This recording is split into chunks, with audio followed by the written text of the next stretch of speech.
before we begin episode 8 with my esteemed colleague and guest Ash Luber from Elite Image Events, I'm going to bring my my homie, producer extraordinaire, my Blay, do this shot to cheers, fellas. Give it a bit of cheers. Cheers, boys. Cheers.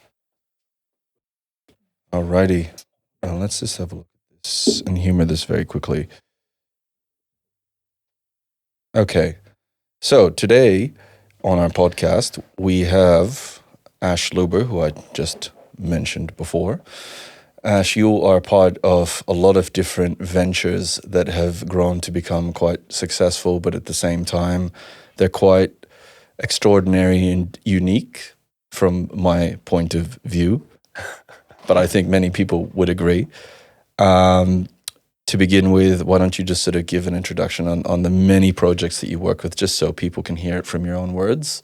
You know. Oh, okay. It's so funny because a lot of people ask me, close friends of me, ask me what I do, and they don't even know. And sometimes it's hard for me to explain. But essentially, there are 3 businesses that I run. One of them is Elite Image Events, which specialises in large format event planning, looking at everything from permitting and compliance to production design, site management, event operations. And we do like multiple different festivals. And then I have a festival called the Petting Zoo Festival, which is a 1-day boutique festival in Melbourne. And we've been running that for 4 years. And the same partners in the petting zoo, we also built a venue in Melbourne called the Timberyard. So that takes up a lot of my time now. But those 3 things have pretty much consumed my life, and in all senses, I guess I'm just in events. If people ask me, so you can say that you're an event planner in a sense. Yeah, I just say if anyone asks me, I just say I'm in events. So events is what I do, or event management, or something like that, just to keep it simple. Otherwise, it's too difficult to explain. No, and you know, part of what we're going to do here today is. Well, we're going to brush over, first off, your skills. You have fucking millions of skills under the, you know. Ash is a very, I guess you could say, you're very creative in terms of how you guys plan your events and sort of how well you guys, I think, from knowing you network really well. You've got an amazing set of clients, for example, who come and host at the Timberyard. I mean, you've got boxing matches there. You've got car shows. You had McLaren, I think. Yeah, McLaren a few weeks ago. That was exciting. I guess before we sort of go into a lot of just the events side of things. Like I said, you're a very technical person, and at some point in your life, you know, you would have had to start somewhere, and that's where I want to start. I want to actually go in the beginning here and go, how did this all start for you? It was honestly, it was the most natural idea of like becoming, you know, what I do today. And it started from a really, really young age. And the first thing I remember when I was about 3 or 4 years old, I used to go to people's houses, my cousins, my friends, and I used to cut 240 volt power supplies off the wall with scissors that I would find at their houses and electrocute myself a lot. So is that real? Yeah, because I loved cables. And then the next thing I remember was being obsessed with vacuum cleaners, the cable that gets pulled out and then gets wind back. Yes, I always used to wind it out, plug it in, put it back. And then when I was probably about 5, 6, and 7, I used to sleep over at my grandmother and uncle's house on a Friday night, Saturday night. And I mean, what I did was I used to wake up in the morning and they had this hi-fi stereo, like a high-end hi-fi stereo.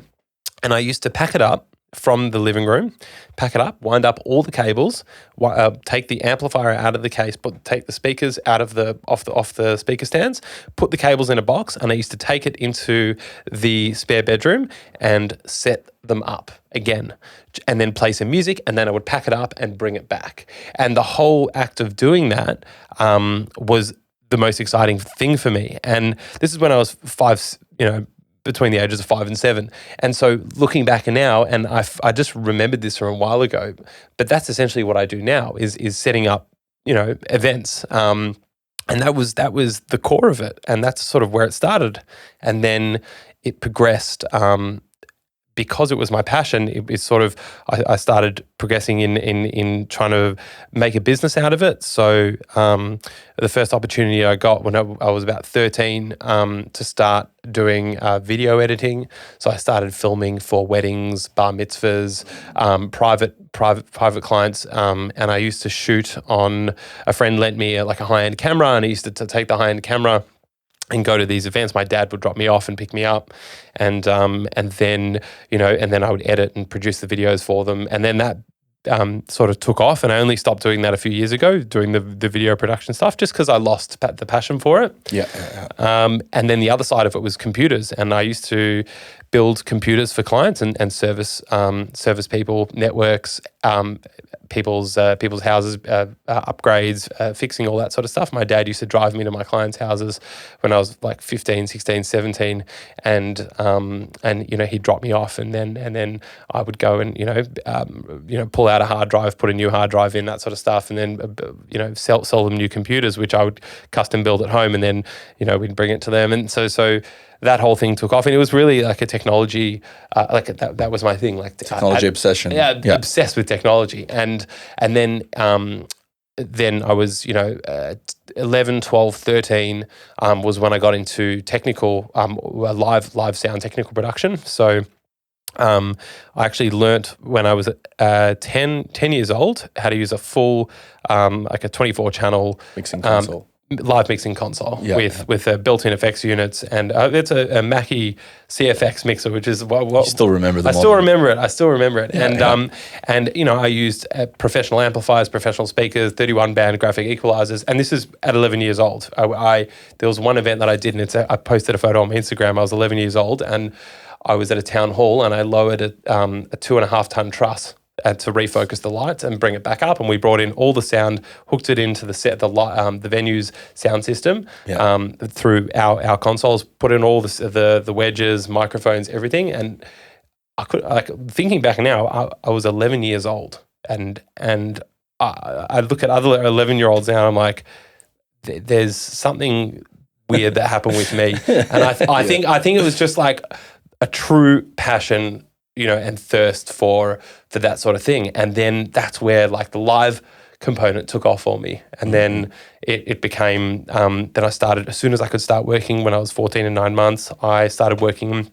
The first job I had was my next door neighbour had a communications company building antennas. So I would spend my summers building UHF antennas I did the whole batch for Victoria Police, all the antennas on Victoria Police cars. I built them all from the beginning. So I would do everything. I learned how to do the sine waves to check the signals, the frequency bands and all that sort of stuff. And I would sit in this big factory with people who are like 30, 40 years older than me, like a big factory in South Melbourne. And then so I learned a lot about communications, which is something I'm very passionate about, like technical communication, networks, Wi-Fi, radio, all that sort of stuff. So that's sort of how it started, like broadening out my technical sort of scope. And then I started working for a big live video company called Technic, which is it's an overseas company, but they brought it here, and they do the biggest events. They do the Olympic Games, they do all like the Grand Prix, and so I started servicing their big LED screens. They had mobile LED screens, indoor, outdoor. We did like Moomba Festival and heaps of events at like Rod Laver Arena, and so. And my dad would drop me off and pick me up to all these events that I'd be working. Sort of through my schooling, I just worked on my passion, and my parents. I was really lucky that my parents pushed me in that direction, because all of my friends' parents, they said, no, you will not get a job until you finish school. We'll pay for everything. My parents never gave me $1. They said, if you want something, you have to go work for it. So my first remote control car when I was 11, I had to save up to buy it. And I remember the story of having the box of like coins that I took to finally get this car from Tandy Electronics. But yeah, like then it went into video, and I started doing a lot of video stuff for Technic, and so I learned a lot about that, multicam, vision switching, all that sort of stuff, and then audio lighting came along with it, and then I started going to production management, And then everything else took off from there. I mean, I can keep going, but no. But it was sort of like that was from when I was born to, when I was like 14, 15 years old. Yeah. And so, yeah. So there's actually some really awesome points that I want to actually go into. Is first off, this dynamic that your parents push you in the right way. They've taught you these like really good life lessons that sort of have made you have a very strong work ethic. But part of what you do, I feel like, and what makes you, especially you and the boys that you're partnered up with, is you have this perfect blend of technicality, creativity, but also a very strong streak of entrepreneurship, and combined with a work ethic, you're able to really propel your sort of creative ideas forward. But the question is, two questions here, was that entrepreneurial, just did that sort of entrepreneurial nature in yourself? I mean, you're 11 years old, you're going out to people's houses and you're like fixing things. You're obviously receiving monetary compensation for that, but was that something like a trait or a quality that your parents kind of instilled again? Or did you have a mentor? Like, was there a technical mentor as well? Like, so I grew up in like an affluent society. My family's not they do okay. They're not super rich or anything like that. But one thing my parents taught me was you have to work for everything you have. We're not going to give you anything. And so all of my friends always had everything. And that sort of, that thirst, when my friends wanted to go to the cinemas and do that, and I had to work to pay for that cinema ticket. That's what taught me that I needed to work in order to make money, in order to live from a very, very young age. So that's when I took my passion and realized that I can make money out of this. And so all the things that I was good at or that I was learning, I was monetizing at the same time. Like, one of my first things I ever did was I was really good at computers, and in the year 2000, my dad got a computer with a 8-speed CD burner on it when CDs came out. So I was illegally downloading songs from the internet. I was putting together mixtapes, and I was selling them for $10 a CD at my school in grade 5. And it was Ash's mix, like 1 through 10, and every few weeks I'd make a new one and I would sell them. And this is how I would make money. But this is what I didn't even, the money factor never came into play. It was purely what I love to do. Like, I just loved burning CDs for some reason. I loved like learning about that technology and whatnot. And so it was really, I wasn't an academic at school, and at the school that I went to, you had to be the best at everything. There was so much pressure on you to do everything, and I had teachers' aides in in most of my classes because I wasn't an academic at all. And my parents realized, and they said, you may not be good at school, but we want to push you in the direction that you want to go in, that sort of you're passionate about, and you're knowledgeable and you're learning about. And so I was so lucky that my parents said that, because none of my friends' parents ever said that to them. They were always like, don't care about your passions. You have to, be a lawyer. So my parents were kind of definitely like that, and you can't blame your parents for all the things that go. Oh, well, what if you gave me that? Like you know what I mean. Exactly. I wish they did things a bit like that for me with my passions, but everyone lives differently. Everyone has it's a different scenario, but I guess. I read this book called Outliers by Malcolm Gladwell, and he talks about, very successful people, professional athletes, or people that really stand out in their field. And, it's not necessarily skill and talent that alone can propel people forward, but it's actually parents as well. It's the way your upbringing actually has a huge part of like why you become successful in a sense. So, for example, like an athlete who, like, let's say, I've got a niece-in-law. Yeah, I guess you'd say a niece-in-law. I don't know. You can say whatever you want. She's I think she's under 15, and she's already an exceptional tennis player. And both her parents are really pushing her, to go. Like, she could be representing Australia in a few years' time, playing in, I don't know what the tennis major leagues are. I don't really watch tennis. Wow. But part of that is, parents themselves, they could either focus on, like pushing you in the direction that you're passionate about, and that can have some extremely good consequences. 100%. Or they can have the reverse effect. And, you end up, I don't know, I think you end up rebelling at that point. Yeah, well, and that's what happens. You sort of go through life thinking that, because you're being force-fed what you should be doing, and then you lose sight of what your true passions are because you're being told, no, you need to do this, you need to do this, and you slowly, your passions fade away, and you go into this life of doing something you're not eternally happy about. And I'm so lucky that I don't work a day in my life. I wake up so happy every single day. It's because when you have something that drives you, that's your true core passion. It's like living. I can't begin to explain. You don't even. There's no such thing as like finishing work. It's like work is your life, but it's amazing. Yeah, it's play in a sense. Yeah, it's play. Exactly. Yeah. One big holiday. With extremely long hours. Though, right? Yeah, but I love it. Yeah. So that's kind of cool. I mean, you have, your parents, they pushed you forward. Was there any sort of a mentor figure who allowed you to sort of taught you sort of the works, or was it just through a process of experimentation with gear that you just... Yeah, it was everything. So I never went to university. I finished school, finished VCE with not so great marks, but that was intended.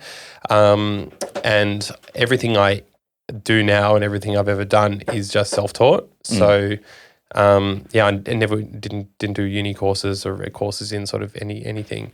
But it was just learning by doing essentially. So when you start experiencing different things and you start learning what to do, what not to do, and especially because it started at such a young age, by the time I was 17, 18, I was working on quite big projects, and and that experience from a young age, learning all those things to do and not do, and how to run a business and that sort of stuff, and like little things like invoicing, which my dad taught me when I was like 14 or 15, so I had to do those, and it was like, so you're learning about business really young, and then the practical side as well. The practical side, all those things. So I had a different, in year 12 when all my friends were studying like crazy in VCE, I was on my computer producing videos for clients and building computers for people, and I had this business where I was continuously doing that. And my parents just pretty much knew that VCE and that's not going to be the direction that I go in, and then that I'll just make my own way through life. So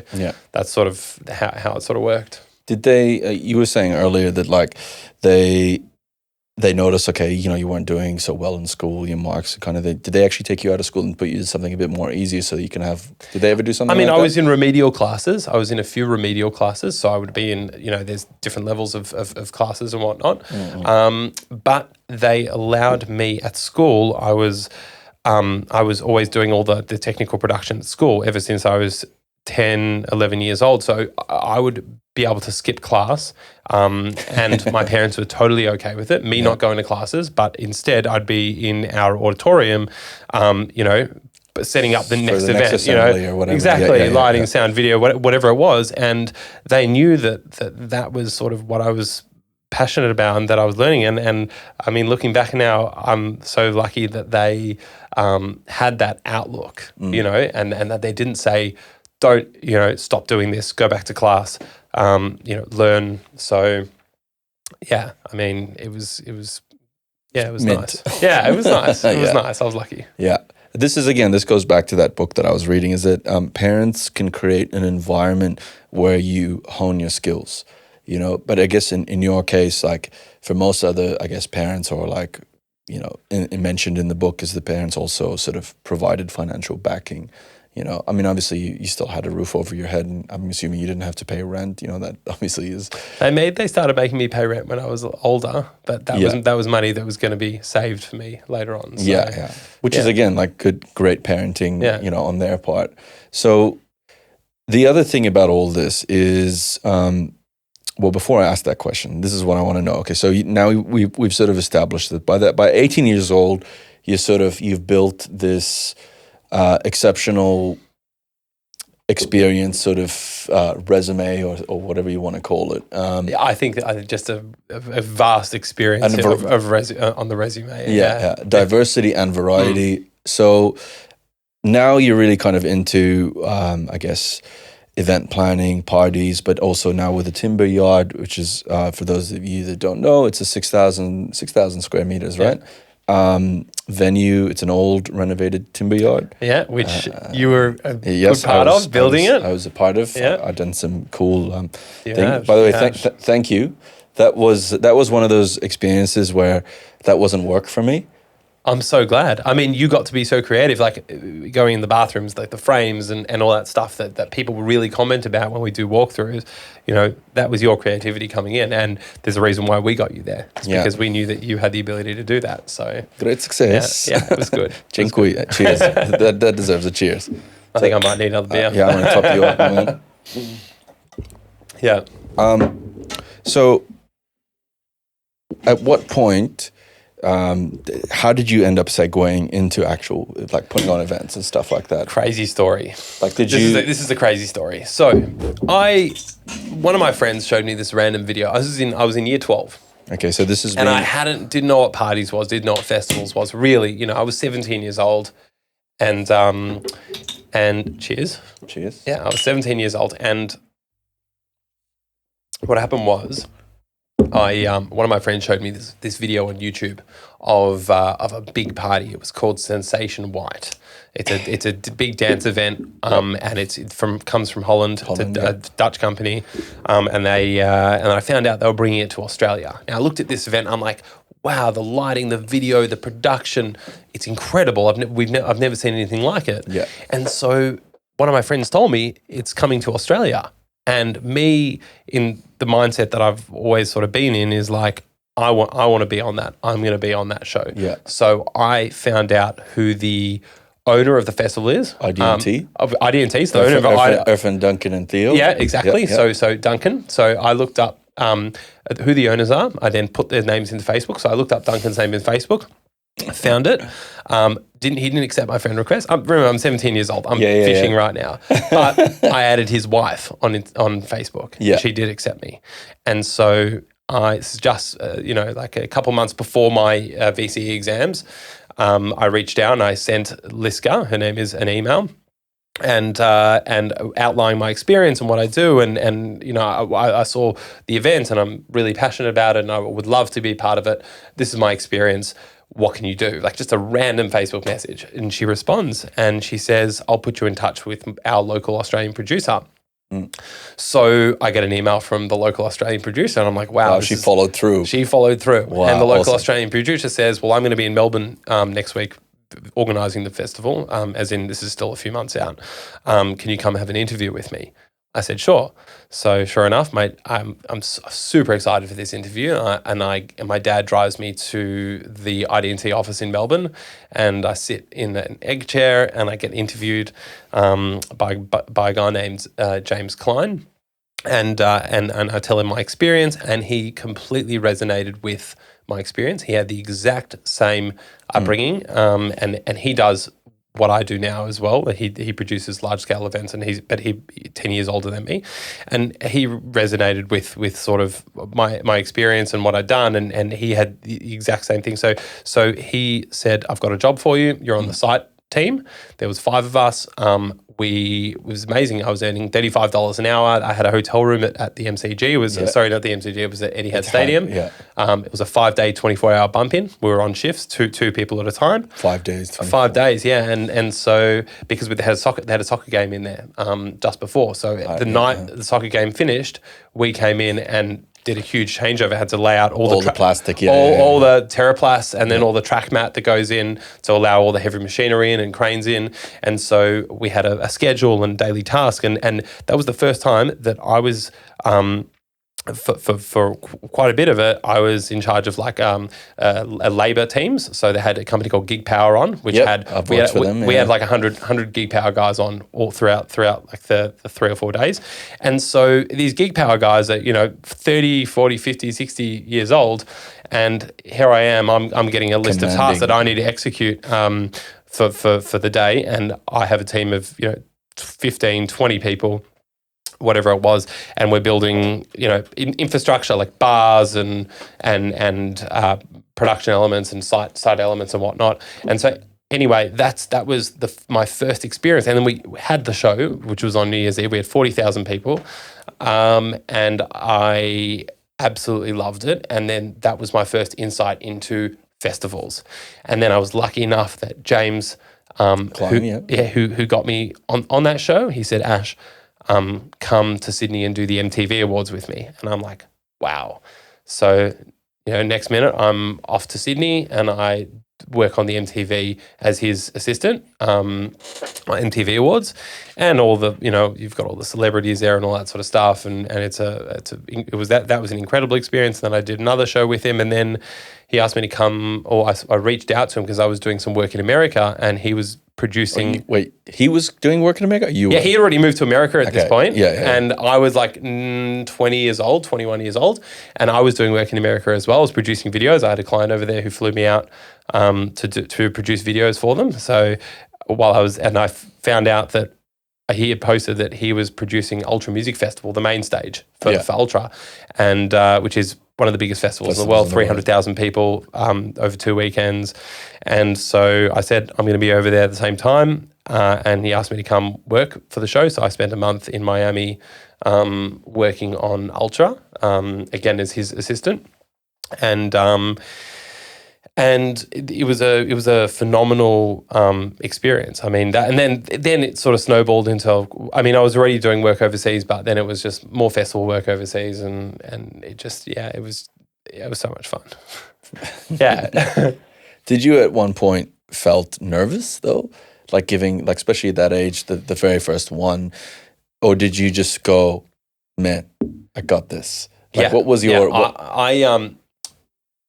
I don't know. Maybe I've got this ability to just. I'm confident in my decision making, and I again at that age, and not to say that I knew much, but I'd learnt a lot at a young age about the things that I was employed to do. So there were things that I was employed to do that I had experience in, and that's the reason why I was getting these jobs. So I was confident in my decision making, and as the years go on, I get more and more confident with the decision making in your sort of field of work. So, you make bad decisions sometimes and whatnot, and you learn from that.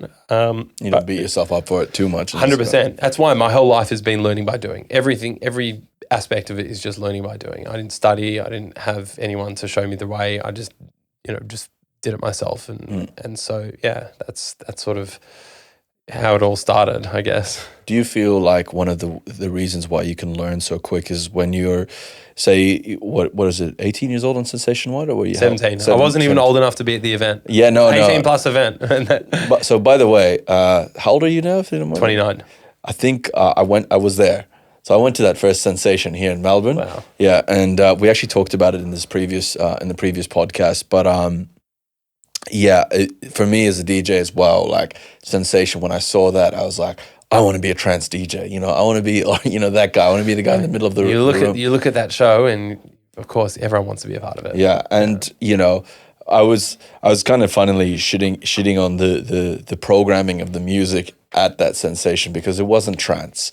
They not at all. But Sensation is a house event. It's yeah. But they tried to bring in an element of trance. Like towards the end of the night, the last 3 hours was trance because it's generally Sensation generally like a house, the tech house brand. See, I didn't know that at the time because I just thought Armin van Buuren's playing on it, or Tiesto, whoever's played on it in the past, and there's this Dutch Svensson and Johan Gillian, I don't know how you say his name, but anyways, the trance DJs. So when they played in the like Dutch sort of arenas, you would assume that they were trance. So I was a bit disappointed from that, but the decor sort of just still took you on a journey throughout the night, and that's why the Dutch specifically, but IDT and their sort of events that they produce are so highly produced. I think these Dutch companies are the best in the world at what they do when it comes to event production, creating the experience, the immersive experience. It's not just a stage, a dance floor, and a bar. It is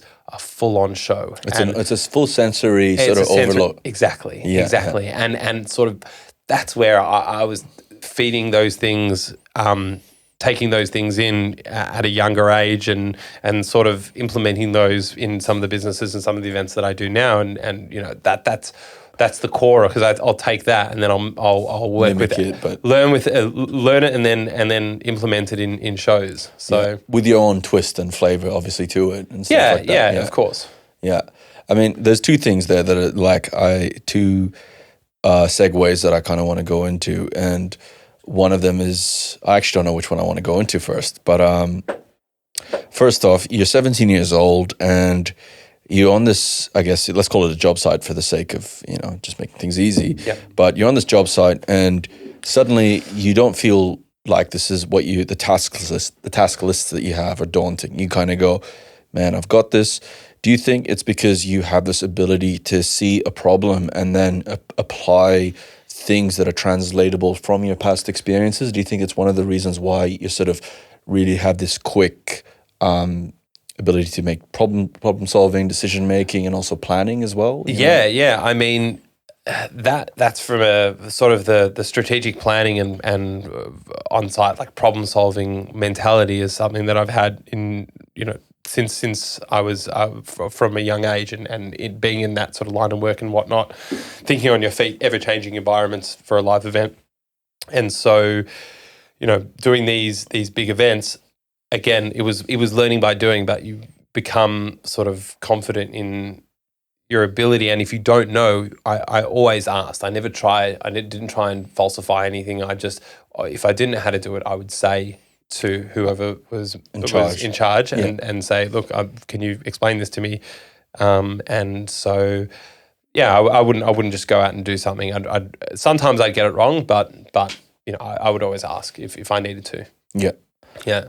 Okay, so that was the first question. The second question relates to the Dutch, the Flying Dutchman. You talked about this, like from your point of view. Why is it that they have been so successful in implementing like shows on that scale? Like to name it, so ID&T runs Sensation White, and the second one that you've worked on, which is a major Dutch company, is Q-Dance. And they actually have sister companies. So yeah. They actually ID&T owns Q-Dance.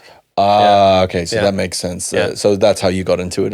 Exactly, yeah. Well, no, the Q-Dance was separate. That happened completely separately for Defqon 1. But yeah, I already had experience with ID&T from Sensation. Yeah. So what was your question? Well, I just one of the reasons why I wanted to get you on the show is basically like this question of what does it take to produce a show on that scale? Like, first off, okay, that question can be broken down into multiple parts, right? Like, first off, you can go, well, from a planning point of view, you've got permits, you've got personnel, decor, lighting, music. So that's one component. But then there's a sort of not necessarily philosophical, but let's say like an intellectual philosophical. What sort of abilities do you need to have, that make someone like sort of just distinct to create something on such a big scale? So I think the most important thing is surrounding yourself with a really diverse team. It's not a one man army. You have to have your creatives, the people who bring that creative element to the show, the ideas, the concept of each show. Then you've got your executioners who execute, and then you've got the planners and the strategic thinkers and the marketing. So you've got a diverse team. Working their minds, and they're all really great in their fields, creating these concepts. And specifically, like with the Dutch, their the quantity of events that they do in a summer is like 50 times what we do in Australia. So in a summer, they have something like 2,000 festivals in Holland over summer, in their summer. Yeah. And so they have the ability to change and adapt. They're moving a lot quicker than we are, so they can learn and change ideas and just everything's so fast paced there because of the number of events that they do. But definitely, it becomes a team. It's all about the team. Like, I'm not a creative as such. You're a very technical person. I'm very technical. I'm very strategic planning, that sort of side of things. But the creative aspect, I can take something creative and take a creative drawing, for instance, like an engineering document, and break it down.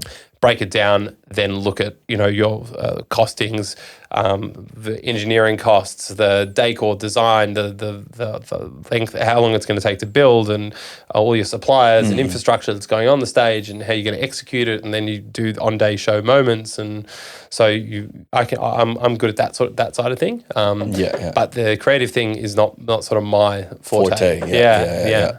Well, this is kind of like, it's kind of cool because we've sort of established this premise for you as a technical person.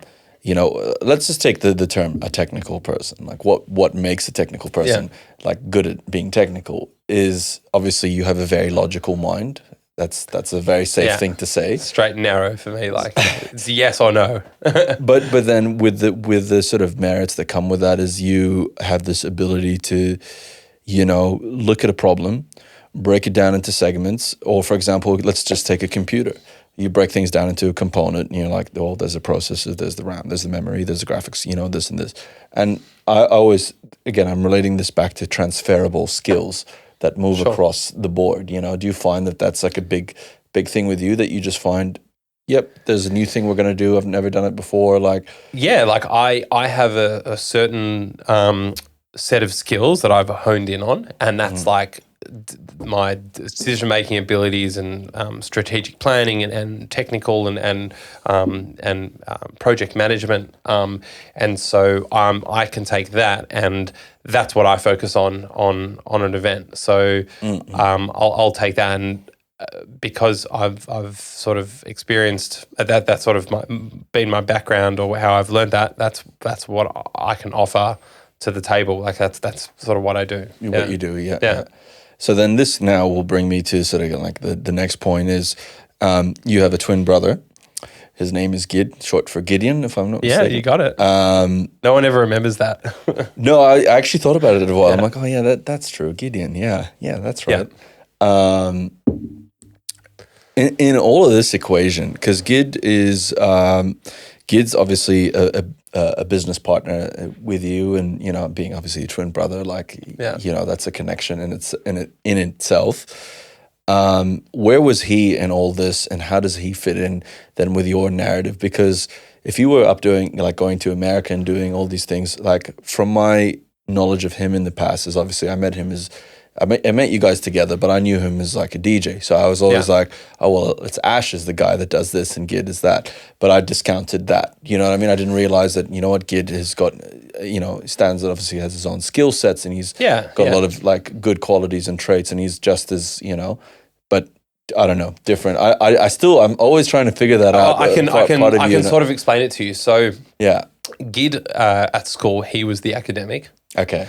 So, and I was more the tinker, do my own thing sort of thing. I wasn't an academic, and so I just had this innate desire to play with cables and whatnot. And sort of through schooling, he went through the studying exams, the education system, and I went through doing everything but that.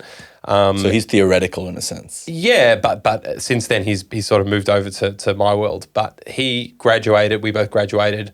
I had my businesses that I was running. I think he worked at a few restaurants, like a fast food place at school, and then we graduated, and he went to university to study project management, I think. Project management. Okay, yeah. So he spent 4 years studying that, and in the meantime, he started his DJ career. He was DJing a lot of private events, and that really took bar mitzvahs, weddings, and that really took off for him. So that he was spending a lot of time every weekend DJing, which was an awesome side hustle while he was and quite profitable as well. Like I remember speking to him about it. The money's crazy. It's like, why am I going and playing for $100 for an hour set when I could just play private events are where it's at. Yeah. You're like $1,000. Yeah. You spend 3 hours eating the dinners that they provide you, and you play for an hour, 45-minute set, and then the drinks are free. Yeah, exactly. Then you drink for an hour.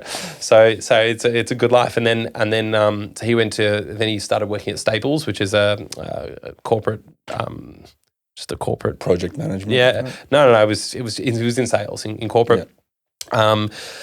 And then we started linking up in terms of work when when we started Petting Zoo, I think, or just before that, I would employ him to work on a lot of the festivals in an operations standpoint, because me and him, we're built the same way. So we have the same level of thinking, the same decisive ability to execute different things. We operate our minds work the same way. You're twins in a sense. Exactly. So I know him so well that I can say, I trust you in this role. Yeah. So he came on board and he started working on all the festivals, and he runs the operations part of some festivals, and sometimes he does the production. Me and him speak all the time, so he's learnt a lot of what I've learnt. And so that was his sort of into this side of the field, and then when we actually became business partners was the Petting Zoo Festival, which is the first thing we started together. So and that's kind of like you also started as, I guess, I don't want to say equals, but just like in a sense where we were partners. You were partners. You no longer employed him. You just Yeah, it was like we're going in this together, and that was with another two partners who I went to school with, Josh, Adam. And Adam. Yeah. And so the four of us, we came together, and it's so weird because I never wanted to be a festival promoter. I actually didn't like dealing with festival promoters, and I said to my parents, I'm never going to run my own festival. And my parents said to me, why do you spend your life running everyone else's festivals? Why don't you run your own? I'm like, I never want to run my own festival. Yeah. And then it just happened because Gid and Adam, they started talking about running their own festival and whatnot, and then they asked me to come in, and then it just took off from there. So that was that whole thing, and then that escalated, and then the whole thing with Timberyard, how that worked was a very interesting situation. But that's sort of how me and Gid sort of came into business together. Yeah. And so during this time period, what were just so that people know, from what I understand, is Adam has a finance background. Yeah. And Josh has a plant and construction.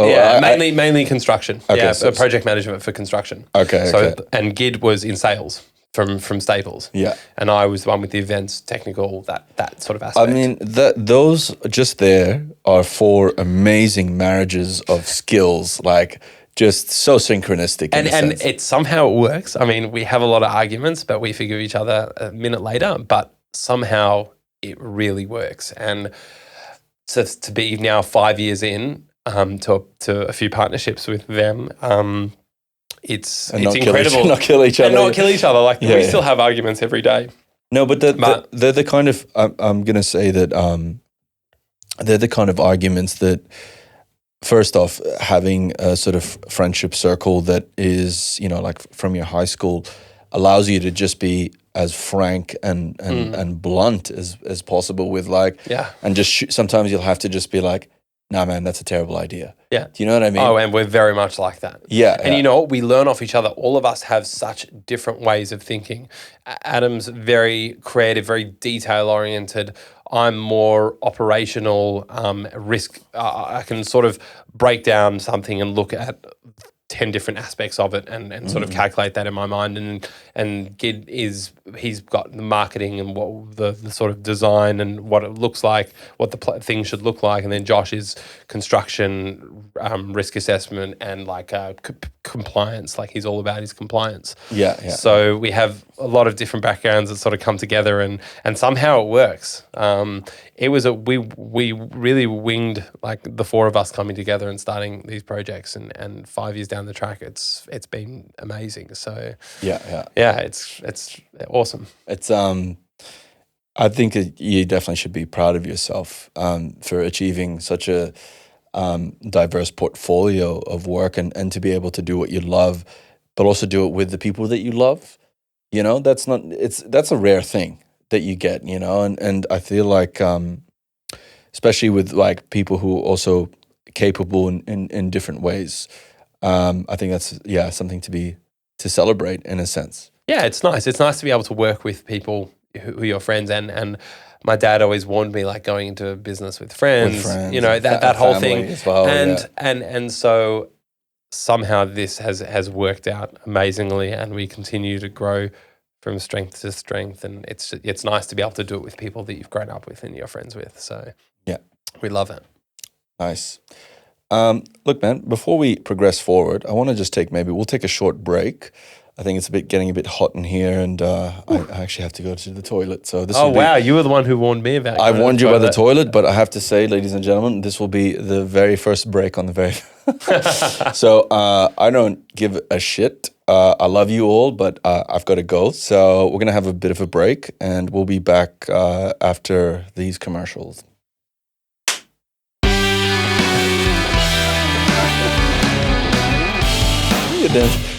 Incredible. Woo! We're back, ladies and gentlemen. So that was a nice little bathroom break. Yeah, that was a nice little bathroom break with some cool sound effects. Terrible joke, though. What else do we have in here? Oh, terrible joke. This is the many things the roadcaster can do. Anyways, so we're back here with Ash Luber because we're not live, but for anyone tuning in, we're here with Ash Luber. All silliness aside, off screen we started talking about the subject of, I said before, you should really be proud of yourself for all these accomplishments that you've done, and then you started to basically go into, I don't actually see it like that. Yeah. And I find that very interesting because, well, I'm just going to pass it over to you if you can remember what you said earlier. Yeah, like my parents say to me, or friends sometimes say to me, you should be proud of yourself, and I don't ever have those sort of moments of like being proud because I don't feel a disconnect between this thing that I've created and myself. For me, it is me. So, the business or whatever it is that I'm doing, it is the person that I am. That's my passion. That's what I love to do. So I don't feel proud of the thing that I've created because that thing is who I am. So I never have sort of those moments of proudness or anything like that. It's nice, when you walk into an event and you walk into it like the dance floor by yourself. I often do this at a festival and just sit in the middle of the dance floor by myself and no one knows who I am, and I'm just standing there watching the show and I'm like, wow, I created this with a team, but of course. It's still a moment that you have in yourself, and you look around and you see all the smiling faces and you realize that you have the best job in the world. Yeah. No, it is, and I fully relate to that. I've been in that boat, not to the scale that obviously you've done some pretty amazing things. Small scale, but that still counts for something. Of course. But for me, one of the reasons why I've got you here is because I've worked with you from a construction point of view, from an events point of view as well. We worked together on Yamaya, but also as just an admirer. I mean, you've got to work on the events that a 16-year-old version of me dreamed to want to DJ at. But, eventually I actually went to them and, got to experience them. And then I go, well, I know the dude that actually did that. And that's quite something, or the dudes. So, I'm going to fist bump you here. Let's do this.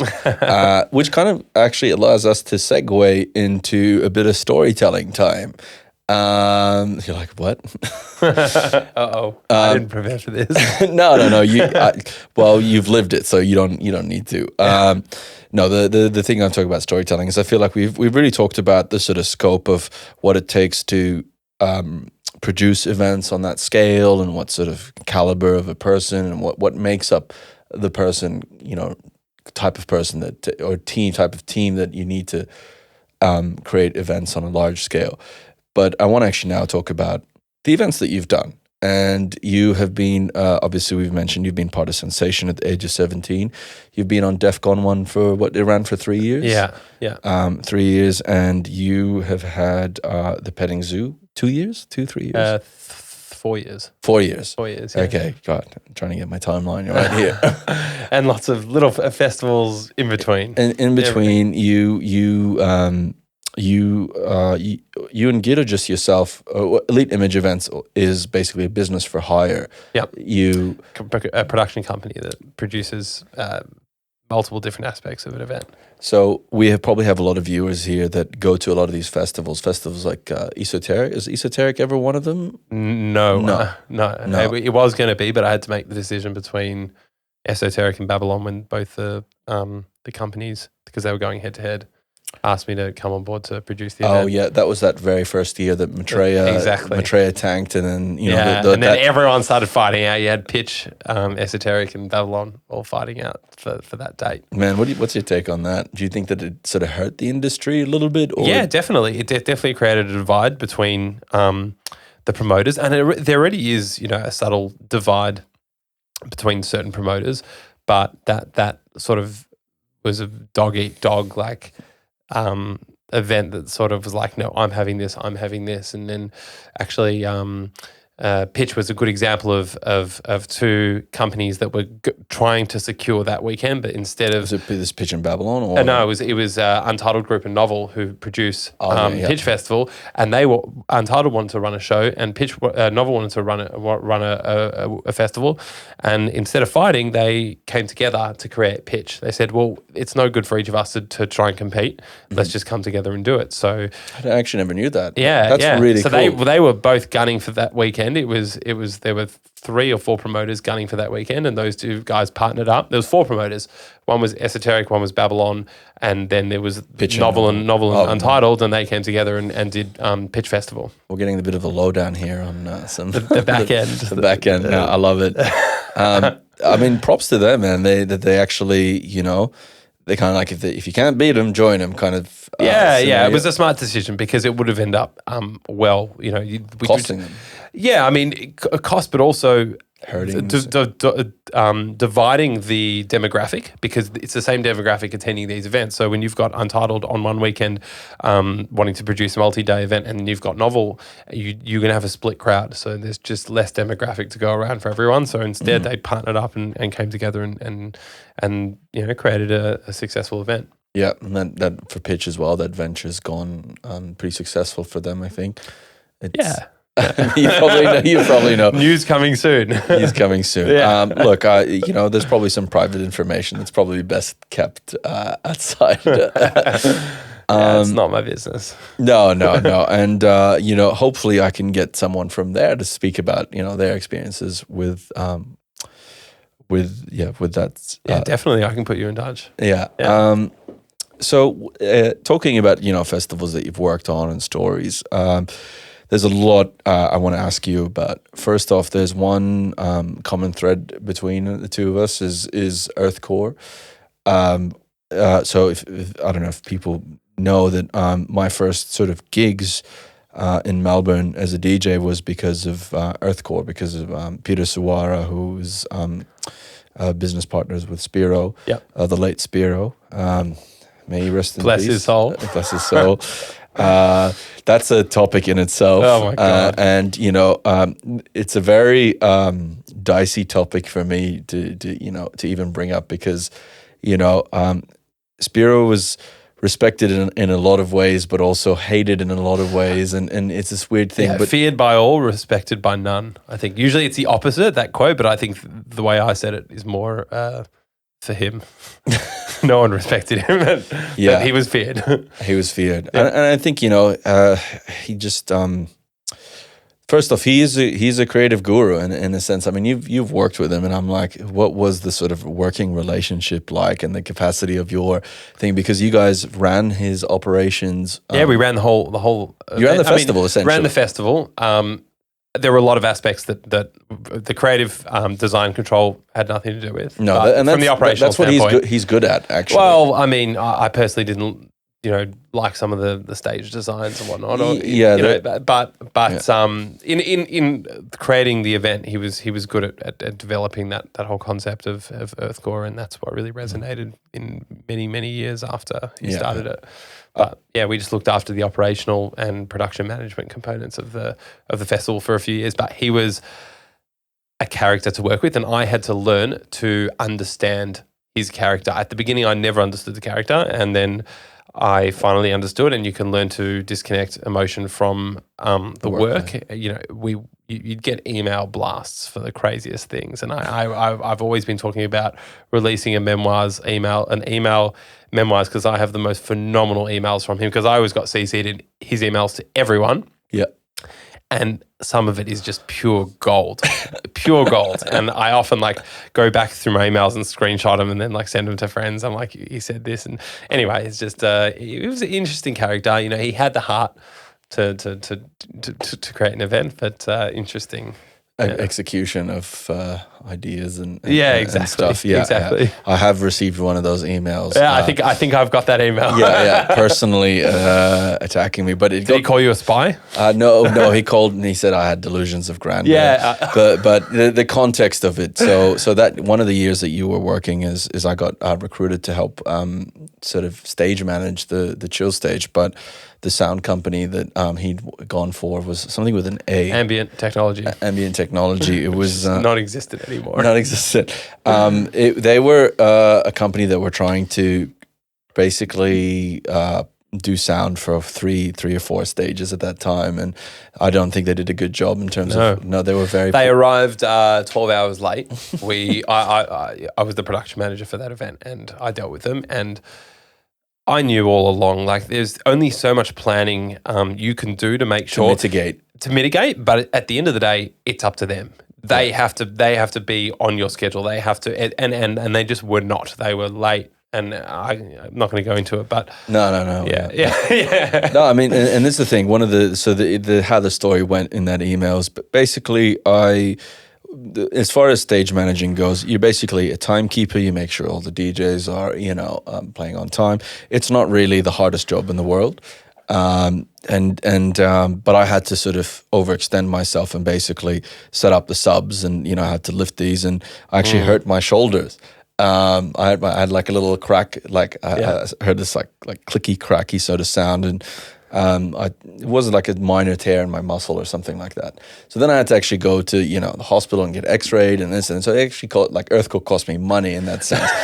and cost a lot of people money. and one of the reasons why I wanted to get on board is I just despite all of the shit that Spiro has told directed towards me, there's always been a love and hate relationship, and I always say, well, it's strangely more love than hate.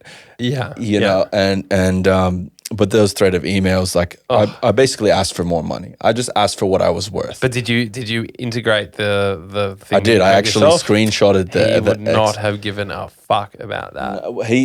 So this is what happened. He was trying to get skim money off of the deal, and basically he didn't want to pay.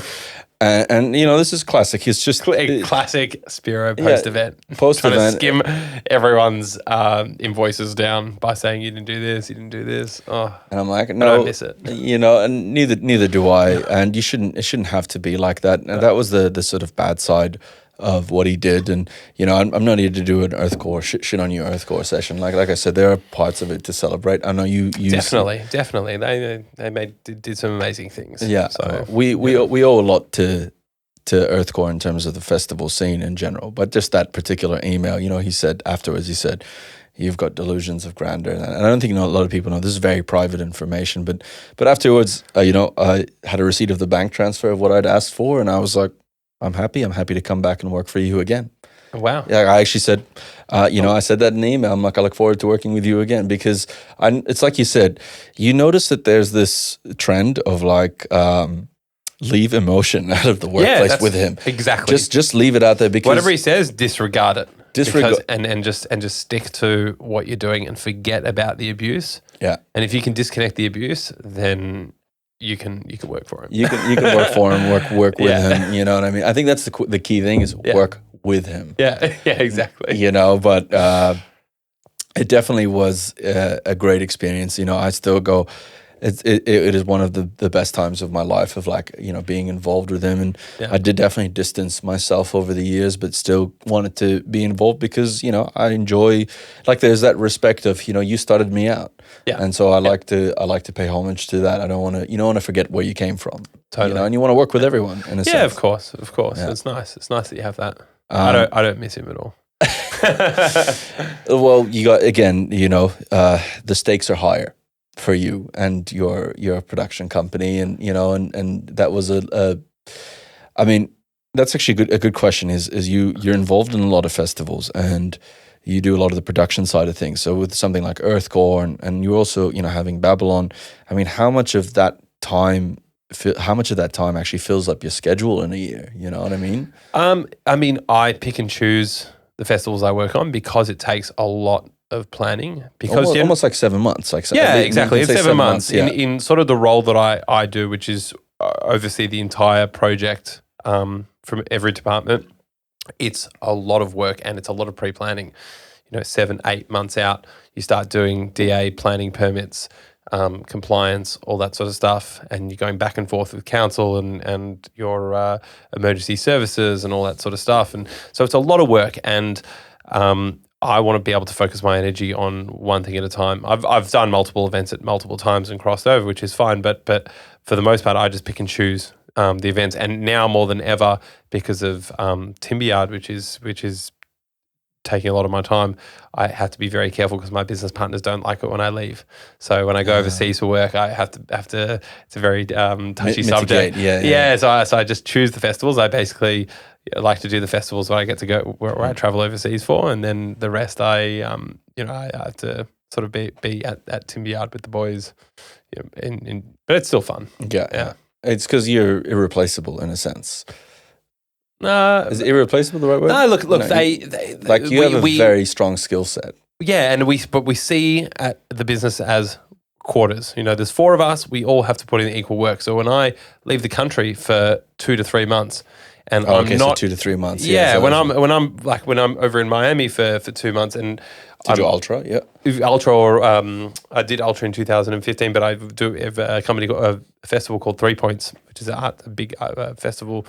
Arts festival. I'm there for like 8 weeks at a time, and so they always sort of don't like it when I disappear. Yeah. So it's not more so about like, hey, we're missing this skill set component. It's just we're missing your input. Yeah, missing me in the office, even though because I'm working on a different time schedule, so I'll be operating the evenings, their event. And then as soon as I finish work there, I'll get back to the hotel, the place I'm staying, and work on Timberyard or work on Petting Zoo or work on another festival. And I was lucky. I was actually in Thailand at the beginning of the year, and I was sitting on the beach with my laptop planning Babylon Festival, which was really nice. You can remote work.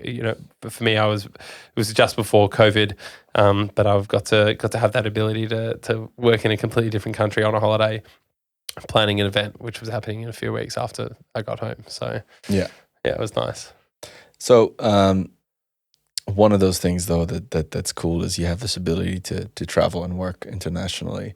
For those of you who don't know, Ash was a part of the production, or would have been the production of Fire Festival.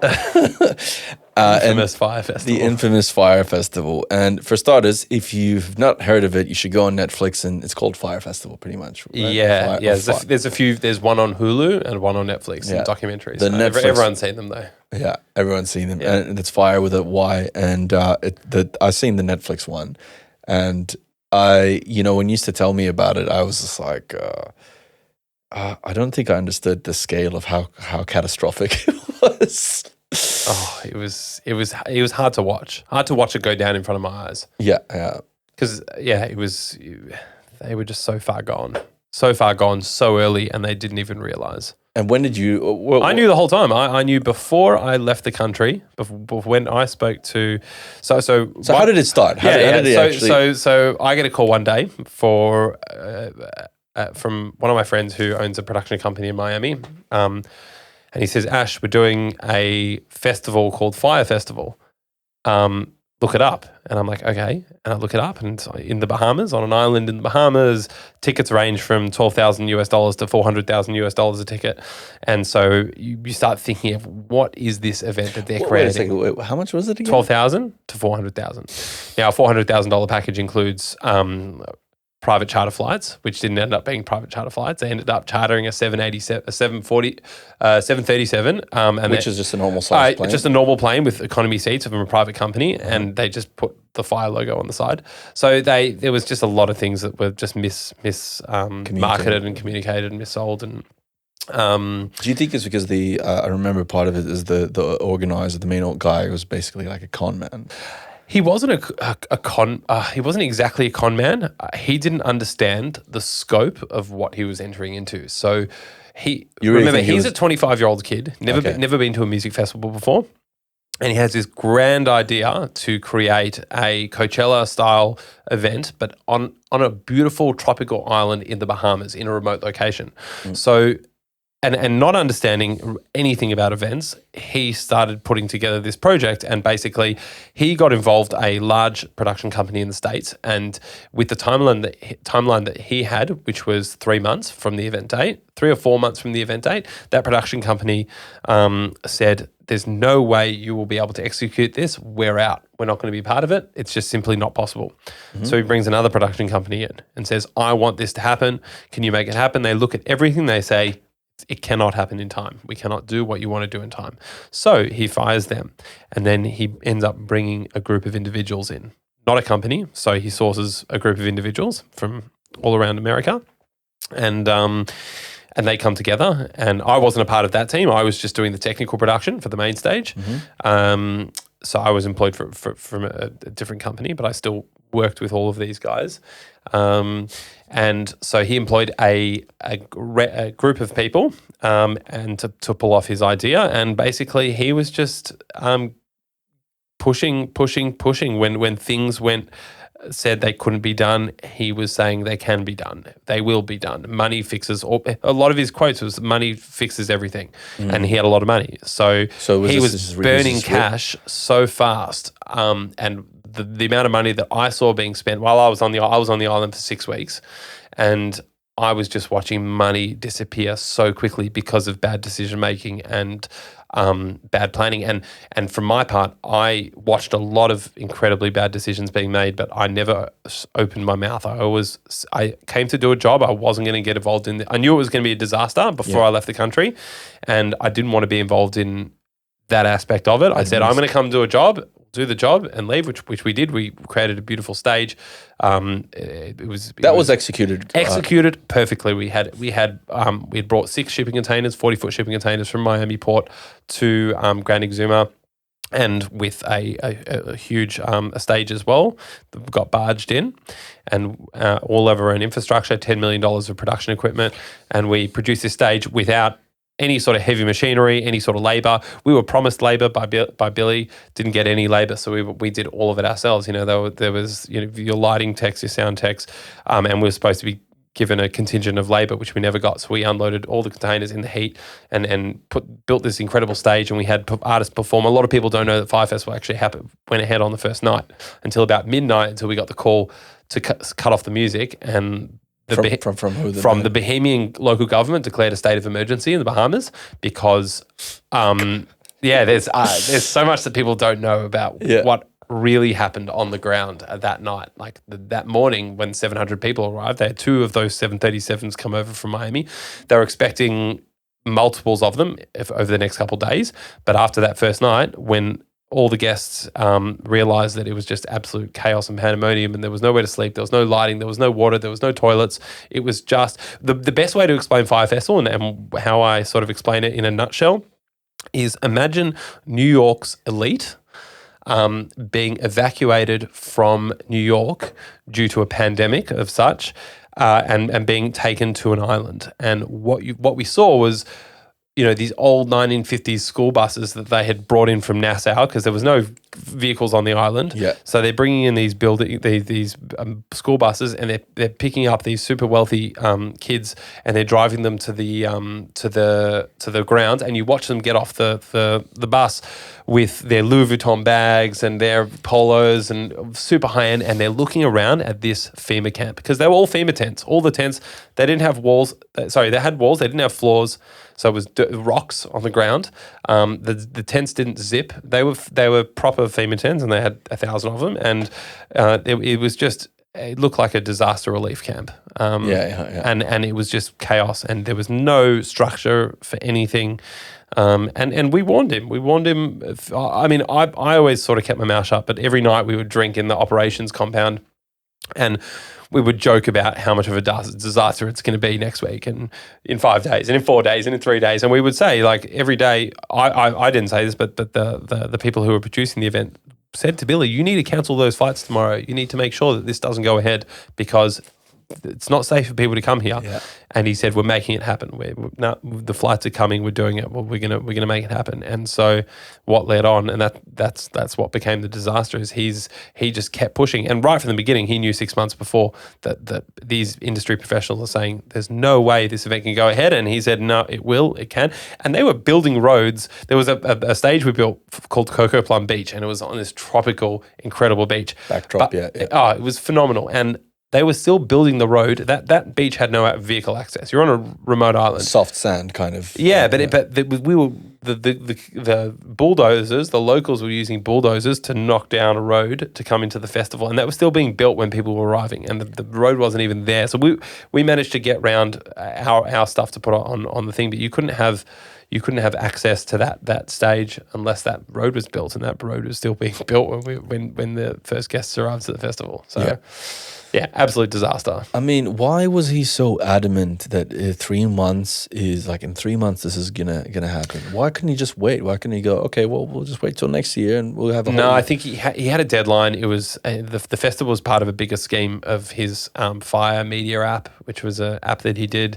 It was I think it was like a launch or something like that for this app that he was building, and it had to be done then. And he had these grand ideas, and he is the type of guy that says money solves everything. Yeah. So he's like, why can't we solve this? Why can't we do that?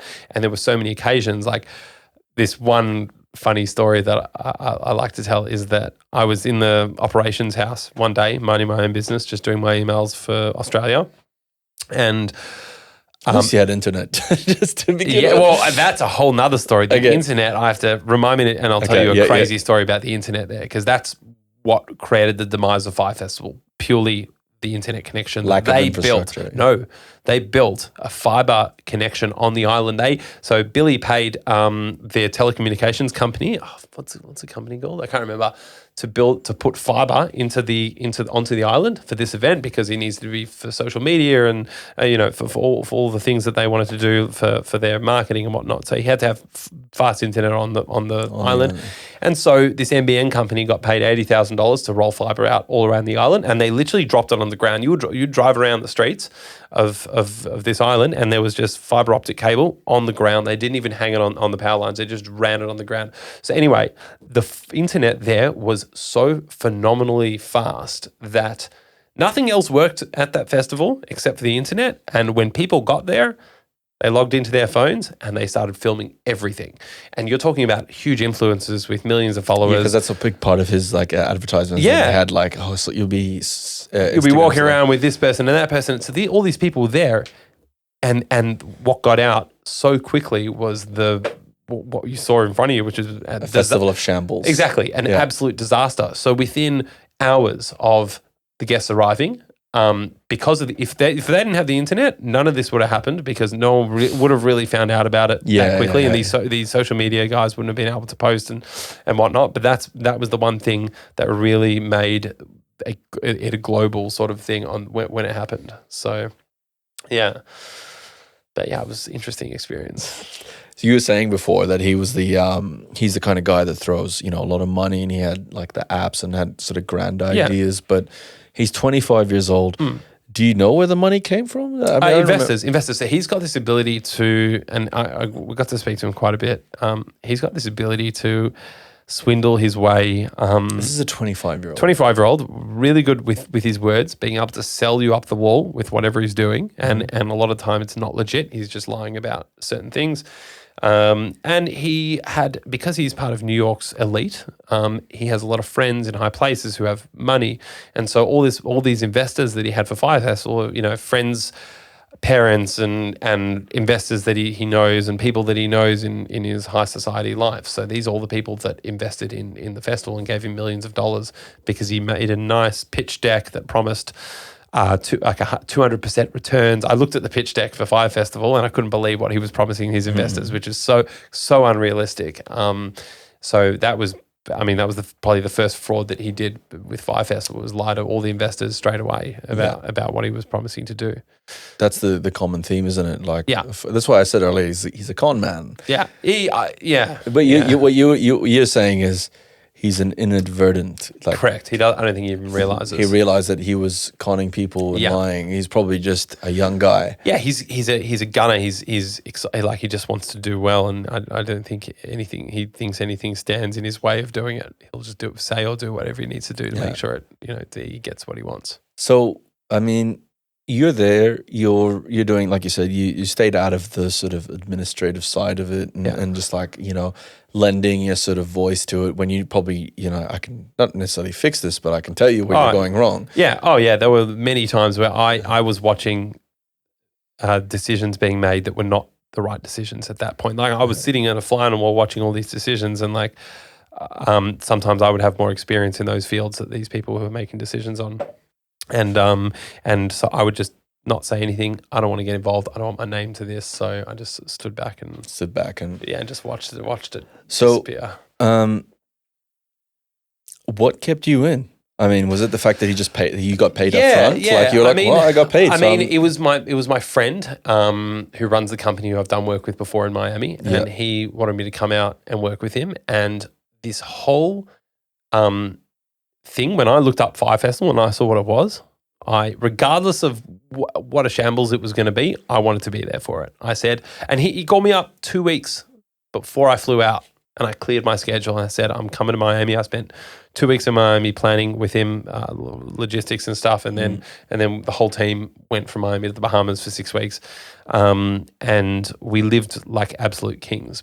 And that's a whole nother thing. Like, what in Miami or in the Bahamas? Because we after the whole festival, after everything disappeared, all the guests. So American Airlines sent once Bahamian government declared state of emergency, American Airlines sent empty planes to the island, picked up all the guests, took them off, and then the Bahamian government said to Billy, "We're cancelling your passport until." And you're not allowed to leave until this whole mess is being cleaned up. He built this half-built festival. And so next thing we know, Billy leaves the island on one of his mates' mega yachts back to Miami, just fucks off and goes back to Miami and leaves everything behind.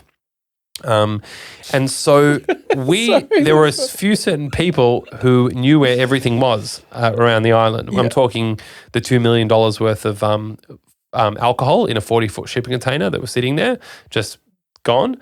All the Posturepedic mattresses that they had bought for every bed, everything, and there were beautiful mattresses. They were like, the looting started happening really quickly. All the Bahamians came in and just started looting, and you just drive around the island and there's like some pickup truck with like 15 like Posturepedic mattresses on the back. Even the airport was selling Evian behind the counter, and when I got there, they weren't selling Evian, and they'd stolen it from the festival site and put it in. But anyway, so they should. Yeah, I mean, they were probably owed money too. But, yeah. But so over the weeks we started knowing the right people and speaking to the right people, and before the Bahamans, you're saying? No, the guys were running like the different aspects of the event, and there was one guy named Mark who's in all the documentaries, who was a friend of mine, and he said to me he was in charge of all the housing, finding housing for crew and artists and guests, and he said to me, all the houses for the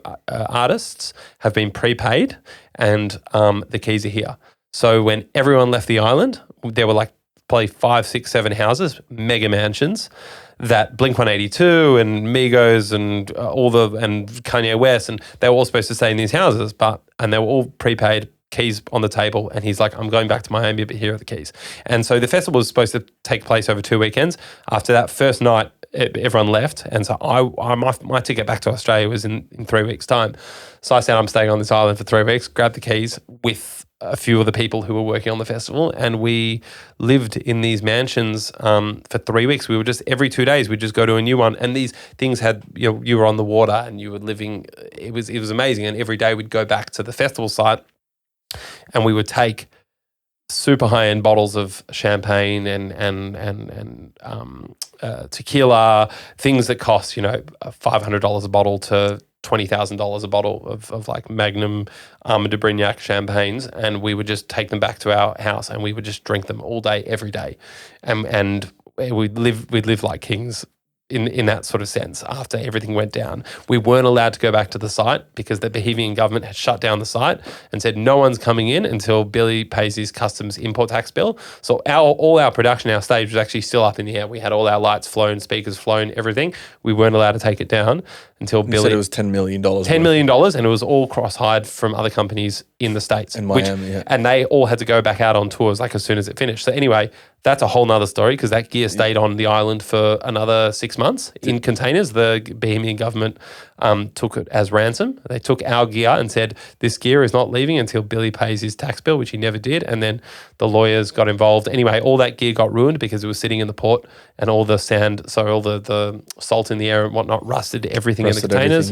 A huge insurance claim that's still going on now with the company in Miami. Fuck. And yeah, I mean, it was a really sad situation for that production company, but yeah, and these are just all because of the actions of one individual. Yeah. Essentially, like there's just completely negligent behavior. Exactly, and he deserves to be in jail for what he did. You think 100%. Like this guy is a schemer. He finally caught up to him, and thank God it did because he was just continuing doing this thing. Because that's the thing. I remember in the doco it was something about credit cards. Yeah, he's been doing. He's a schemer with everything. Every business that he's done is a scheme, and this was just another one of them. So finally caught up to him, and it's a shame that a lot of people lost a lot of money and did a lot of damage to people. So there's not going to be any retribution for them. Nah, I had a good time though. I had an incredible time.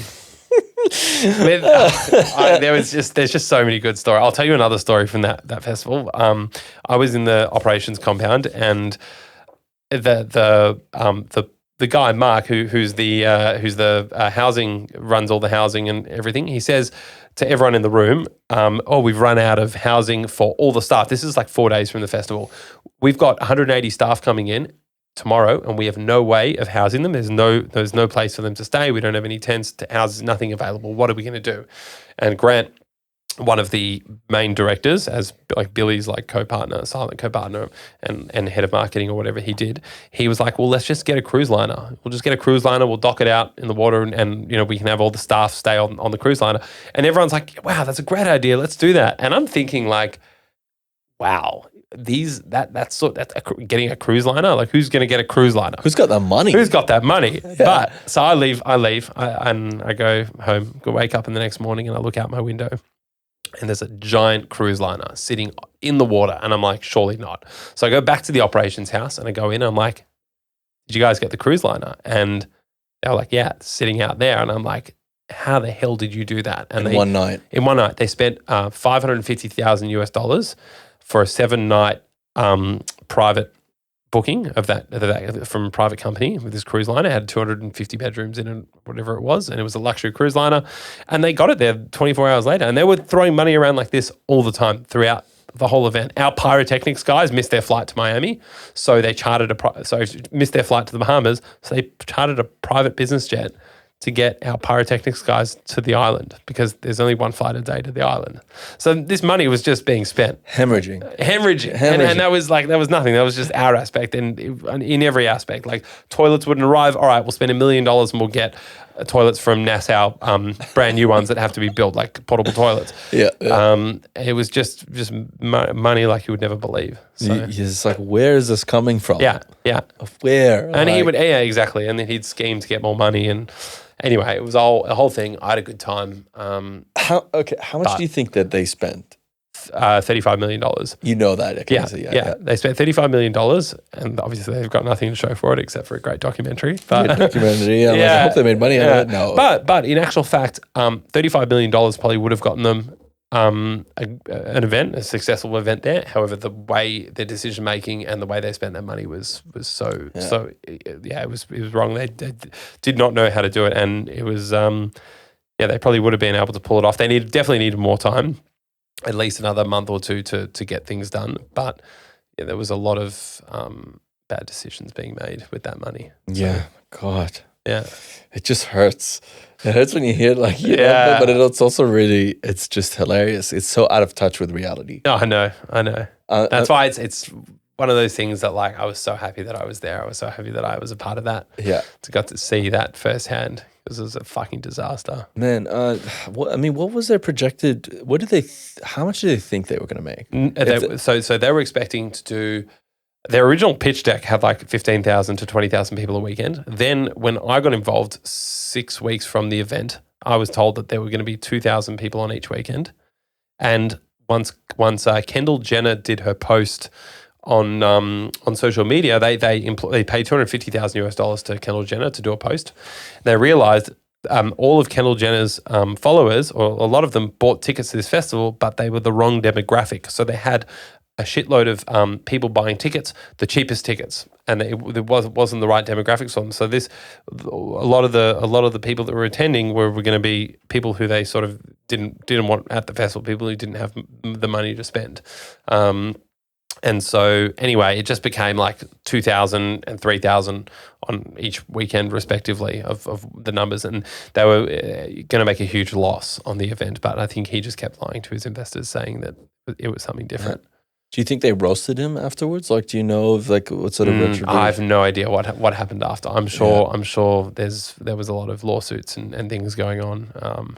I know some of the investors spent a lot of money, but they're extremely wealthy, and it wasn't like it hurt their pockets. But it's not nice to take someone's money and. Still, yeah. Like, what's a million to them, kind of thing. Yeah. Some of these guys like put 10 million in, and I spoke to them. I was speaking to the investors like 24 hours out when they finally came to the island, and like they realized it was just a money pit. Yeah, and they were just like, "What am I spending this money on? Like, just good money after bad money." In all this, you know, I feel really sorry for your mate from Miami, your friend who brought you on, because he said you would have cross-hired a lot of that, and so he lost a lot of money and is still going through lawsuits, and it's such a shame. He's trying to extradite. What's the word? Exonerate himself from that situation. Go look. Yeah. I mean, he was stuck in a piggy situation. His company cross-hired a whole bunch of gear that all got. It all got damaged because the Bohemians seized it and used it as ransom. And he just got stuck in the middle. So he was really burnt by it. But shit happens. So just got to move on. He's moved on. He's good. Yeah, and he's still getting work in his industry. Yeah. I mean, during COVID, it's been quiet, but he's doing. I'm supposed to be heading out to Miami in February to do a festival with him. So wow. Yeah, well, I don't think that's going to happen. But it's scheduled to happen. Because they're what? They're like, they've got crazy cases. Yeah, record. Like, they're doing like, in Miami, they're doing like 8,000 new cases a day. Fuck. Yeah. Do they not have social distancing rules? They just, especially in Miami, Florida, they just don't care. Like they're a specific breed in Florida that they just don't care. They just do whatever the fuck they want and they don't care. So, yeah, it's a shame that the people aren't taking it seriously, but... That's a conversation in itself. We're lucky we're on this beautiful island here and everything's perfect. So I guess there's one last subject is that I want to talk about before we wrap things up is the Timberyard. I mean, you only what is it 3 years now since its inception? 2016, so 4 years. 4 years. Yeah. It's still fairly a young venue as far as venues go. We've only been operating for 1 year. Yeah. Well, there you go. And it's a very ambitious business venture. If I knew what I was getting myself into, I probably would never have done it. Really? Oh, yeah. It took us 3 years to do, and we were, I mean, it got to a point where we were spending so much money and we hadn't got the planning permits yet and the building permits and all that sort of stuff, and we were just pushing, and we were working so hard, all of us, because we did a lot of it ourselves. We were on the tools every day. You were drilling concrete holes into. You remember? Yes, so that you guys put the drainage before we put the grass down. The drainage. I drilled like 1,000 holes in the ground before we put that down. Yeah, and you don't see that. You don't see that in terms of like the head honcho kind of. I clean the toilets. I do everything. Like we're all four of us. We are on the tools all the time, and it's nice to all of our staff really respect us because we're not afraid to get down and dirty with whatever we need to do, and you know we can all operate like excavators and heavy machinery and all that sort of all that sort of stuff. Like, and that's just that's what we love to do. We love getting our hands dirty. Like, I would never want to be the guy who just points the finger and sends the bank transfer. You'd be like Billy, like, basically. Exactly, right? Like, exactly. Like yeah. He's got the grand idea. Yeah. No, we're all really hard workers when it comes to like putting our feet on the ground and getting shit done. And so that's why Timberyard took so long to build. We only opened in the beginning of 2019, and we started in 2016 because we were doing everything ourselves. Like me and my little brother, we laid all the we did all the electrics in the whole site. Finn, So and shout then out to Finn. Shout out to Finn. He's a hard worker.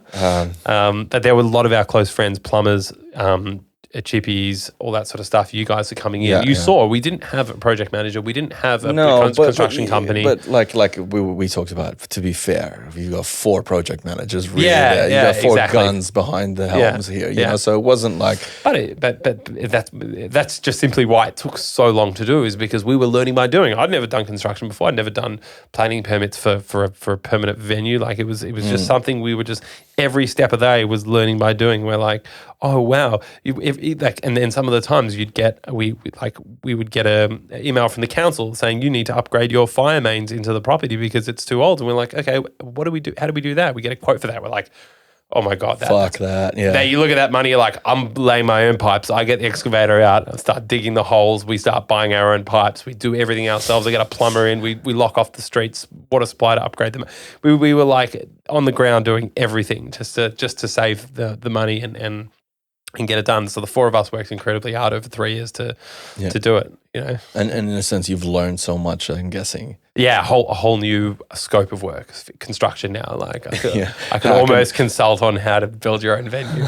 Yeah, but it was from friends and people who came and helped us out, including you and all of our people who really came together and you know, there's a reason why we got all these friends, because they're operators and creatives and come together and to sort of help us out build this thing. And we didn't know how sort of successful it would be. We didn't think that we had ideas of what it was going to be, but we didn't know how big this thing was going to be when we were building it. And then the clients started coming in, and the names of some of the companies that we're working with were just. We couldn't believe it. Every time we get an email, we're like, wow, this company's just called. That company's just called. Yeah. And so, yeah, it's exciting. And they all create, because it's such a diverse open space, they can create so many different things there. And so we get to see the venue transform into lots of different things all the time, which is so almost every weekend. Every week. Like today yesterday we had a big construction company. They did a huge Christmas party with rides and like Dodgem cars and all this stuff. And then today we've got Melbourne Symphony Orchestra in there for 5 days doing this orchestra thing. And every day this venue is changing into something else. Yeah. So it's quite literally every day, isn't it? Every day. Well, when we're busy. During COVID, obviously it hasn't been, but now we're booked solid for the next month or two, you know, multiple events a day. Mm-hmm. So it's good. It's good to be back, and like we love that high pressure, high turnover environment. Yeah. So we thrive on that, and we run the venue ourselves, so we don't have any staff. We, you know, I was there till 3 a.m. last night, making sure that the venue was turned over. We're all a bit of control freaks, and in our sort of sense, but like, why employ someone else when I have the skills to do it? So I'm just going to do it myself. So we sometimes need to sort of disconnect that and then employ other people so we can get rest, but. Yeah. That's like, when do you sleep? We love our baby too much. We can't let go. Yeah. No, and that's, you know, eventually, I guess, do you think that you'll find not necessarily people, let's say people that you trust and can rely on, people that you'll train up, you know, eventually that's the idea of like running a business 100%. So well that you're going to protect. I mean, we had that. We had staff before COVID, and then they all had to move on because our venue closed for 8 months. We had all that stuff, and then it sort of brought us back to our roots again, which I'm loving, because since we've now reopened, we've all been on the tools. We have no staff at the moment. We will start employing people as we continue. You got to get the cash flow. Yeah, exactly. But it's nice to sort of remember what it was like, where you came from, you know, and not being afraid. Like I had to clean the toilets before the event the day before, and it's nice to sort of realize that we all still have it in us to do that. And make sure that everything's perfect. It hasn't gotten to your head in a sense. It's still humbling. Nah, exactly. I mean, you've mentioned that before. Is that you brought all these people to make that sort of vision come into reality, and it's one of those things you said. It takes a team. Yeah.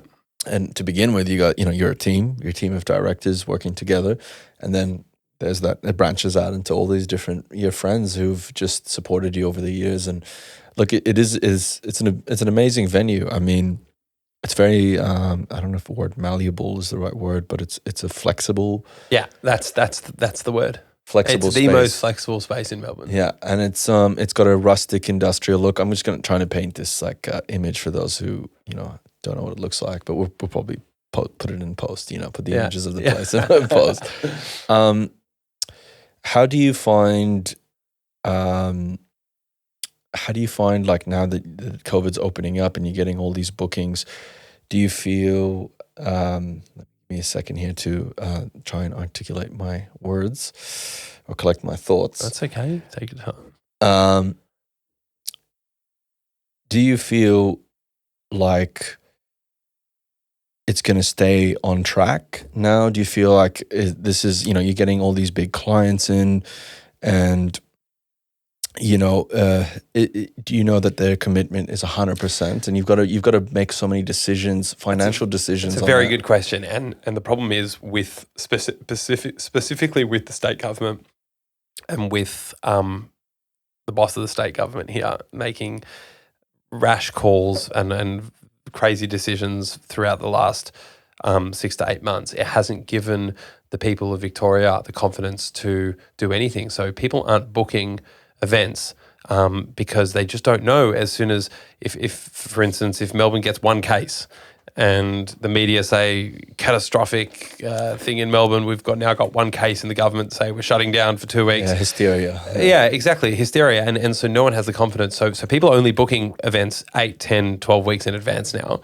And they're not sure about next year and what's going to happen. Yeah. So hopefully that confidence comes back if we continue on this sort of trajectory.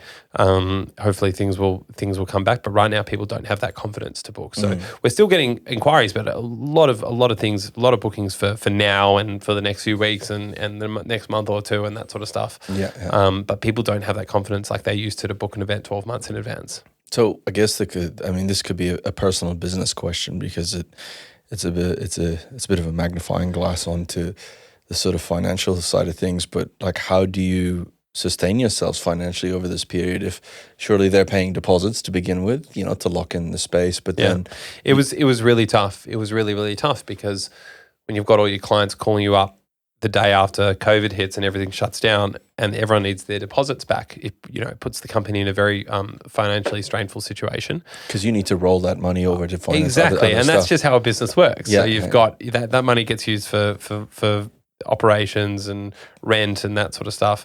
And so it was a really tough time. And we were lucky that we survived. There were a lot of venues that didn't survive the whole thing. It's a big space, I'd imagine. The rent for that is the overheads, the rent. We got rent relief, which was good. But we managed to survive, which was very, very lucky for us. So we just had to put our minds together. We pivoted the business. We built a TV studio inside the venue for virtual events. We started doing photography, photo shoots, video shoots, like you saw the McLaren one. Anything we could to sort of activate the space. At one point, we wanted to use it as a COVID testing facility, or like a not a bad idea. Yeah, actually. like the space is that big, we could use it for whatever we wanted. But so we were looking in those avenues and that sort of stuff, and we managed to just hang on, and now we're back, and hopefully we'll just continue to sort of thrive and get back to where we were.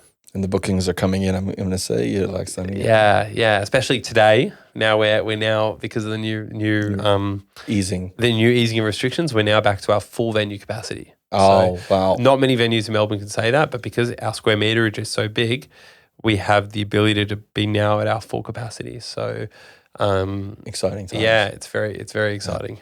Fuck yeah, man. Well, look, I think we've talked about so many things here, and I want to thank you for being a part of this of my story and my journey with this, and shedding light on people like you who work just ridiculous hours and on their own passion and their own vision and their own sort of idea of what their life should be like. You know what I mean? Like you're just you're a very inspiring person to know, and to work in your events, and to work sort of have seen you work and work side by side under you guys is always a pleasure. Thank you for being here with us. My absolute pleasure. It's nice to be able to describe things that I do and talk about my passion and my love for this sort of stuff. So it's a nice platform, and I'm excited to see hopefully how events go in the future, and I'm sure we'll be working together on many projects in the years to come. Mate, I look forward to it, and I look forward to that phone call anytime it comes. I'm like, the answer is always going to be yes. Thank you. It is. I'm genuinely saying that. I'm like, Ash has got to, I mean, for my reasons, just for the camera, it's just the level of professionality, but also one of the aspects that you guys, that makes you so enjoyable to work with is this, you have a trust, you bring in someone, that you just go, okay, you have a specific skill set, I trust it, you're part of this team. And that's the most important thing. And I always try and push that onto the people who I work with. The reason why I employ them is because they know more about it than I do, and therefore they can make the decisions. They can, that's the reason why they're there. So 100%. Like, yeah. So event planners out there, look, listen, and observe and learn. Ash, my man, thank you for being a part of Surreal Melbourne episode 8. Ladies and gentlemen, we will see you for the next one. This is Sir Waffles of the Waffleopolis clan. Surreal Melbourne, over and out.